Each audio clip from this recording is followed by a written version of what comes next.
होली महापर्व की आप सभी को हार्दिक शुभकामनाएं एवं बधाइयाँ। भगवान श्री लक्ष्मी नारायण जी का आशीर्वाद आप सभी के ऊपर सदैव बना रहे। चंद्र ग्रहण इस खगोलीय स्थिति को कहते हैं जब चंद्रमा पृथ्वी के ठीक पीछे उसकी प्रछाया में आ जाती है। ऐसा तभी हो सकता है जब सूर्य, पृथ्वी और चंद्रमा इस क्रम में लगभग एक सीधी रेखा में अवस्थित हो। इस ज्यामितीय प्रतिबंध के कारण चंद्र ग्रहण केवल पूर्णिमा को घटित हो सकता है। चंद्र ग्रहण का प्रकार एवं अवधि चंद्र आसंधियों के सापेक्ष चंद्रमा की स्थिति पर निर्भर करते हैं। चांद के इस रूप को ब्लड मून भी कहा जाता है। चंद्र ग्रहण शुरू होने के बाद और पहले काले और फिर धीरे धीरे सुर्ख लाल रंग में तब्दील हो जाता है। इस साल 2024 का पहला चंद्र ग्रहण 25 मार्च 2024 होली के दिन लगेगा। सबके मन में एक सवाल होगा कि अगर चंद्र ग्रहण लगेगा तो क्या वो होली मना पाएंगे? क्या वो घर से निकल पाएंगे? क्या मंदिर बंद रहेंगे? सूतक काल मनाया जाएगा? राशियों पर क्या होगा इसका प्रभाव?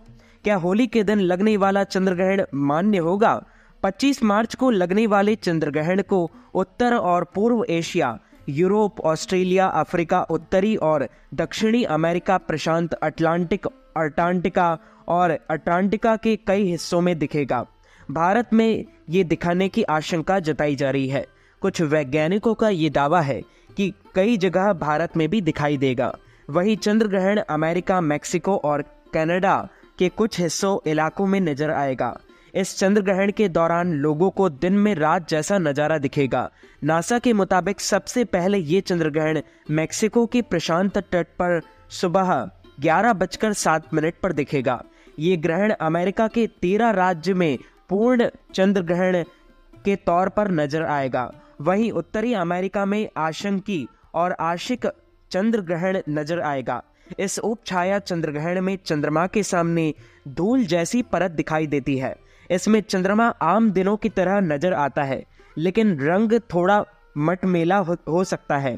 होली पर लगने वाला साल का पहला चंद्र ग्रहण कई राशियों के लिए शुभ रहेगा। इससे आपके सुख, सौभाग्य और धन में वृद्धि होगी। ज्योतिष के अनुसार वृषभ, कन्या और धनु राशि वाले जातकों के लिए चंद्र ग्रहण शुभ फल देगा। मिथुन, सिंह, कन्या और वृश्चिक राशि वालों पर चंद्र ग्रहण का प्रभाव पड़ सकता है। इसलिए ग्रहण के दौरान आपको विशेष सावधानी रखने की जरूरत है। ग्रहण के दौरान दूर्वा घास, गंगा जल, तिल और तुलसी पत्ता का इस्तेमाल करने से ग्रहण का दुष्प्रभाव नहीं पड़ेगा।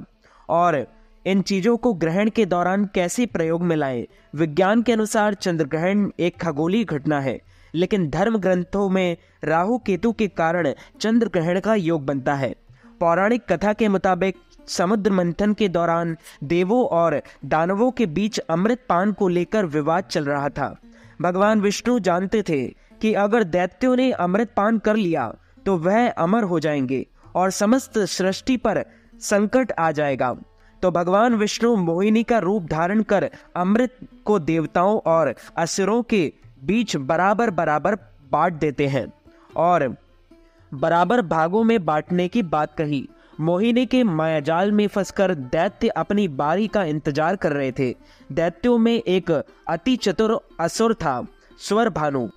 वह भगवान विष्णु जी की इस चाल को समझ गया। अमृत पाने के लिए उसने देवता का रूप धारण कर चुपचाप अमृत ग्रहण करने देवताओं की पंक्ति में जा बैठा। इसे भगवान विष्णु जान नहीं पाए, लेकिन उसकी चालाकी को सूर्य और चंद्रमा ने देख लिया और भगवान विष्णु से ये बात बता दी।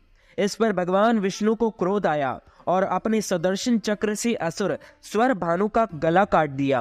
क्योंकि वह अमृत पान कर चुका था, इसलिए उसकी मृत्यु नहीं हुई।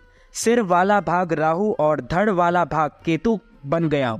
तभी से राहु और केतु सूर्य और चंद्रमा को अपना शत्रु मानने लगे। ये राहु और केतु पूर्णिमा के दिन चंद्रमा को ग्रस लेते हैं, इसलिए चंद्र ग्रहण होता है। जब राहु या केतु की युति चंद्र के साथ होती है तो चंद्र ग्रहण दोष शुरू हो जाता है। चंद्रमा की किरणों दूषित हो जाती है। राहु केतु के दुष्प्रभाव तेज हो जाते हैं और नकारात्मक ऊर्जा सक्रिय होने लगती है। यही वजह है कि चंद्र ग्रहण के दौरान घर से बाहर निकलने, खाना खाने, पूजा करने की मनाही होती है। सिर्फ मंत्र जाप करने की सलाह दी गई है।